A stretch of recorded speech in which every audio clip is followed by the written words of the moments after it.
గణేశాయ నమః, గాయత్రీదేవ్యై నమః, మహాసరస్వతి నమః, మాతాపితృభ్యో నమః. ముందుగా ప్రేక్షక వీక్షణ మహాశయులందరికీ కూడా నమస్కారం.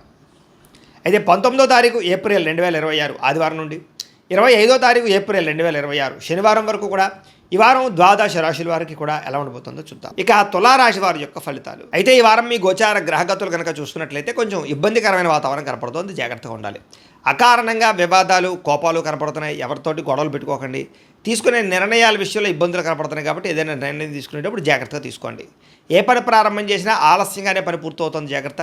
కుటుంబంలో అనుకోని చికాకులు, మెంటల్ టెన్షన్లు కనపడుతున్నాయి. గృహ నిర్మాణ పనులు ఆలస్యంగా జరగడము, బ్యాంకు లావాదేవీలు ఇబ్బంది కలిగించడంతో పాటుగా మానసిక వేదనకి గురయ్యే అవకాశాలు ఉన్నాయి. చాలా విషయాల్లో కోపతాపావేశాలు తగ్గించుకోవడం మంచిది. కొన్ని విషయాలకి మౌనంగా ఉండడమే మంచిది. పట్టుదలతో ముందరకు సాగుతారని చెప్పచ్చు. అయితే ప్రయాణాల విషయంలో ప్రమాదాలు ఉన్నాయి, తత్తు జాగ్రత్తలు తీసుకోండి. అలాగే కొంతమంది వ్యక్తులు మిమ్మల్ని అవమానానికి గురి చేయడం కానీ, కించపరచడం కానీ, న్యూనతపరచడం కానీ లేదా అవమానించడం కానీ చేసే అవకాశాలు ఉన్నాయి, జాగ్రత్తగా ఉండాలి. మిత్రులతో వివాదాలు కనపడుతున్నాయి. క్రయ విక్రయాల్లో నష్టాలు కనపడుతున్నాయి. అలాగే ఆస్తిపరమైనటువంటి వ్యవహార విషయాల్లో ఇబ్బందులు కనపడుతున్నాయి. వచ్చినటువంటి ఆదాయం ఖర్చు అయిపోవడం కానీ, అనారోగ్య సమస్యల వల్ల హాస్పిటల్ పాలవడం కానీ, శస్త్రచికిత్స అవకాశాలు కానీ, ప్రమాదాలు కానీ కనపడుతున్నాయి, జాగ్రత్తగా ఉండాలి. ఆరోగ్య విషయంలో అసలు చాలా శ్రద్ధ పెట్టండి. వారం పెట్టుబడులు పెట్టేటప్పుడు జాగ్రత్తగా చూసుకోండి, ఎందుకంటే తప్పుడు పెట్టుబడులు పెట్టడం వల్ల కూడా నష్టం కనపడుతుంది, జాగ్రత్త. కుటుంబ ఖర్చులు విపరీతంగా పెరిగిపోతే జాగ్రత్త. అప్పుల బాధల వల్ల మనశ్శాంతి లేకపోవడము, నిరుద్యోగులకి అతి కష్టం మీద మాత్రమే ఉద్యోగ అవకాశాలు రావడము కనపడుతోంది. ప్రభుత్వ ఉద్యోగస్తులకి పని ఒత్తిడి అధికంగా కనపడుతోంది. ప్రైవేటు ఉద్యోగస్తులు కూడా ఉద్యోగపరంగా సమస్యలు, ఆర్థిక ఎదుగుదల లేకపోవడం కనపడుతోంది. శారీరక కోరికలు, వ్యామోహాలు పెరిగిపోతున్నాయి, జాగ్రత్త. అలాగే చిన్న చిన్న అనారోగ్య సమస్యల వల్ల ఇబ్బందులు కనపడుతున్నాయి. ఇతర దేశాల్లో ఉండే భారతీయులు కూడా ఉద్యోగపరంగా ఆర్థిక ఇబ్బందులు, నరఘోష అధికంగా ఉండే పరిస్థితి కనపడుతోంది. ప్రయాణాల్లో కూడా ప్రమాదాలు కనపడుతున్నాయి, జాగ్రత్తగా ఉండాలి. వివాహ సంబంధాలు కూడా నత్తనడగా సాగడం, అనవసరమైనటువంటి వ్యక్తుల వల్ల గొడవలు పెరగడం, ప్రేమికుల మధ్య దూరం జరిగే అవకాశాలు ఉన్నాయి. భార్య భర్తల మధ్య కూడా అనుమానపు ఆలోచనలు పెరిగిపోతున్నాయి, జాగ్రత్త. నూతన వ్యక్తులతో లావాదేవీలు జరపడం కానీ, అప్పులు అరువులు ఇవ్వడం కానీ మంచిది కాదు, జాగ్రత్త. నమ్మక ద్రోహులు బాగా పెరిగిపోతున్నారు కాబట్టి ఎవరిని నమ్మకండి వారం. అలాగే ప్రేమించిన వ్యక్తుల మధ్య కూడా అనుమానపు ఆలోచనలు, గొడవలు కనపడుతున్నాయి. విద్యార్థులకి కుటుంబంలో సమస్యల వల్ల కానీ, లేదా కాలేజీలో సమస్యల వల్ల కానీ చదువు వెనకబడ్డము, తోటి విద్యార్థులతో పోటీ పడలేకపోవడంతో పాటుగా కొంచెం మానసిక అశాంతి కనపడుతోంది, జాగ్రత్తగా చదువుకోవాలి. ఉద్యోగస్తులకి ప్రతిభకు తగ్గ గుర్తింపు లేకపోవడము, లేదా సరైనటువంటి ఇంక్రిమెంట్లు, ప్రమోషన్లు లేకపోవడంతో పాటుగా ఉద్యోగ కార్యాలయాల్లో పని ఒత్తిడి అధికంగా కనపడుతోంది. స్త్రీలకి అనవసరమైనటువంటి వ్యక్తులతో సంభాషించడం వల్ల సమస్యలు, వృధా ఖర్చులు, వృధా ప్రయాణాలు, శారీరకపరమైనటువంటి కోరికల వల్ల ఇబ్బందులు, భర్తతో విభేదాలు కనపడుతున్నాయి.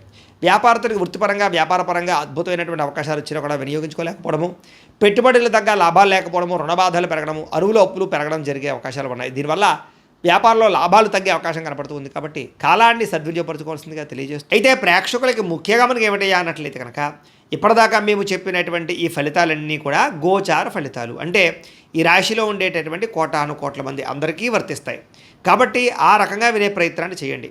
ఒకవేళ మీ పర్సనల్ జాతకం అంటే మీకు ఒక్కరికి ఎలా ఉందో తెలుసుకోవాలి అన్నా, లేదా ఏదైనా సమస్యలతో ఇబ్బంది పడుతూ ఉన్నా దానికి మీ date of birth, time, place of birth, మీ పేరు మా వాట్సాప్ నెంబర్కి మెసేజ్ పెట్టినా లేదా మాకు ఫోన్ చేసినా కూడా మీ జాతకం ఎలా ఉందో చూసి చెప్పే ప్రయత్నాన్ని చేస్తాము. లేదా ఏదైనా సమస్యలతో ఇబ్బంది పడుతూ ఉంటే కనుక వాటికి పరిహారాలు చెప్పడం కానీ, లేదా పరిహారాలని మా పీఠంలో ఉండే బ్రాహ్మణుల ద్వారా ఈ రకంగా జపాలు అని, ఈ రకంగా మండప ఆరాధనలు, ఈ రకంగా అభిషేకాలు, ఈ రకంగా హోమాలు నిర్వర్తింపచేసి వీటికి సంబంధించినటువంటి పరిహారాలు కూడా మా పీఠంలోని బ్రాహ్మణుల ద్వారా చేయించే ప్రయత్నం చేస్తాం. కాబట్టి వీళ్ళు ఎవరికైనా సరే సమస్యలతో ఇబ్బంది పడుతున్నా కూడా మమ్మల్ని సంప్రదించవచ్చు అని తెలియజేస్తూ, అలాగే మీరు ఎవరికైనా సరే పూర్తి జాతకం ఈ రకంగా పుస్తకం రూపంలో కావాలన్నట్లయితే కనుక దానికి కూడా మీ date of birth, time, place of birth, మీ పేరు మా వాట్సాప్ నెంబర్కి మెసేజ్ పెట్టినా లేదా మాకు ఫోన్ చేసినా కూడా మీ జాతకాన్ని మేము ఈ రకంగా రాసి ఇలా కంప్యూటర్లో డీటీపీ చేయించి ఈ రకంగా పుస్తకం రూపంలో బైండింగ్ చేయించి ఈ పుస్తకాన్ని మీకు కొరియర్ ద్వారా పంపించే ప్రయత్నం చేస్తాం. ఇందులో మీ పూర్తి జాతకం అంతా కూడా రాసి ఉంటుంది, చక్కగా చదువుకోవచ్చు. ఇది మీకు జీవితాంతం ఉపయోగపడుతుంది. కాబట్టి మీరు ఎవరికైనా సరే ఇలా పూర్తి జాతకం పుస్తకం రూపంలో కావాలన్నా కూడా మమ్మల్ని సంప్రదించవచ్చు అని తెలియజేస్తూ, అలాగే ఇంట్లో డబ్బు నిలబడకపోవడము, ఆర్థిక ఇబ్బందులు, రుణబాధలు, వ్యాపారాలు సరిగ్గా సాగకపోవడము, ఇలాంటి సమస్యలతో ఇబ్బంది పడుతూ ఉంటే కనుక అలాంటి వాటికి ఇలాంటి జన వశీకరణ యంత్రము అని ఉంటుంది. లేదా ఇంట్లో గొడవలు, కలహాలు, మనస్పర్ధలు, లేదా నరదిష్టి, నరఘోష వల్ల కానీ, వ్యాపారాల్లో కానీ, ఉద్యోగాల్లో కానీ ఇబ్బంది పడుతూ ఉంటే కనుక అలాంటి వాటికి ఇలాంటి నరఘోష యంత్రం అని ఉంటుంది.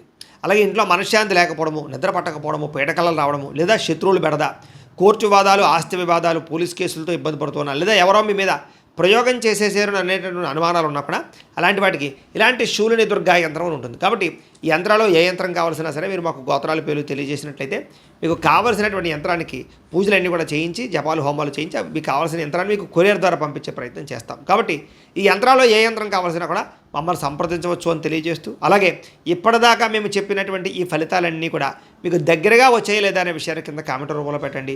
అలాగే ఈ వీడియో కనుక మీకు నచ్చినట్లయితే ఖచ్చితంగా లైక్ చేయండి, అందరికీ షేర్ చేయండి.